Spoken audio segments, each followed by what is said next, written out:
themi nga njëra anë kemi Shtetet e Bashkuara të Amerikës, Britaninë e Madhe, Bashkimin Evropian me cilin zoti Berisha nuk ka asnjë kontakt. Partitë Popullore Evropiane, përfaqësuesit tyre në Tiranë u shpreh se ne nuk mund të bashkëpunojmë me një të shpallur në ngradën e Amerikë. Domethënë ne kemi pak a shumë të gjithë botën demokratike nga njëra anë dhe deklaratat e Sali Berishës nga ana tjetër.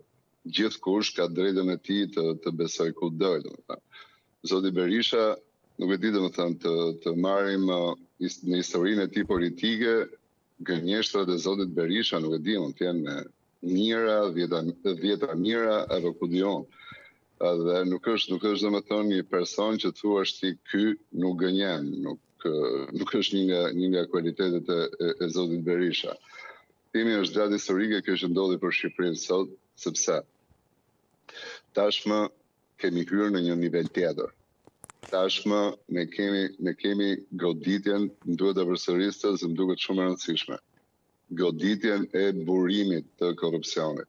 Me thënë, përfitues ka pasur shumë. Burimi i korrupsionit në Shqipëri janë 3 vet. I pari po fillon goditet sot.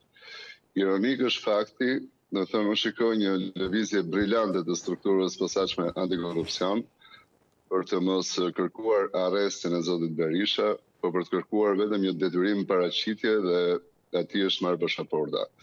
Jo, ende nuk i është marrë, në fakt, nuk e di, kolega Rezeki Myslimaj në raportoj për më parë që efektivet e policisë kanë mbritur në Selim Blu për të kërkuar dorëzimin e dokumenteve të identifikimit Sali Berishës. Çështje procedurale, ai mund të refuzojë, por avokati Ermal Amata i tha pak më herët që kjo është një kundërshtim i forcave të policisë, pra është një tjetër vepër penale nëse Berisha refuzon të dorëzojë dokumentat e udhëtimit.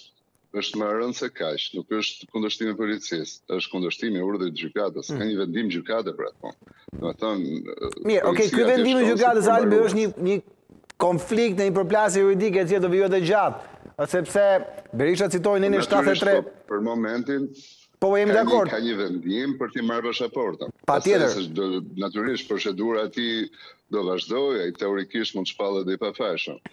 Atëherë domethënë, nga njëra anë kemi të bëjmë me një lëvizje brillante të strukturës posaçme antikorrupsion. Pse? Sepse në rast se do të kërkojë arrestimi i zotit Berisha, struktura posaçme antikorrupsion do të ishte detyruar të kalonte nga Parlamenti i Shqipërisë. Tu kemi tu kemi një ngërç ligjor. Nuk është një ngërç ligjor, por është një burokraci e cila ju krijon mundësin të gjithë parlamentarëve shqiptarë të vendosur në akuzë të arratisen. Në thënë këtu unë shikoj një gjetje të SPAK për të izoluar zotin Berisha, pastaj do më thënë që ose ata do të gjykojnë të arsyeshme, natyrisht mund të kërkojnë kuvendit arrestimin e tij, heqjen e imunitetit për arrestimin e tij, ndërkohë që i kanë marrë pasaportën dhe e kanë izoluar zoti Berisha, nuk mund të largohet më.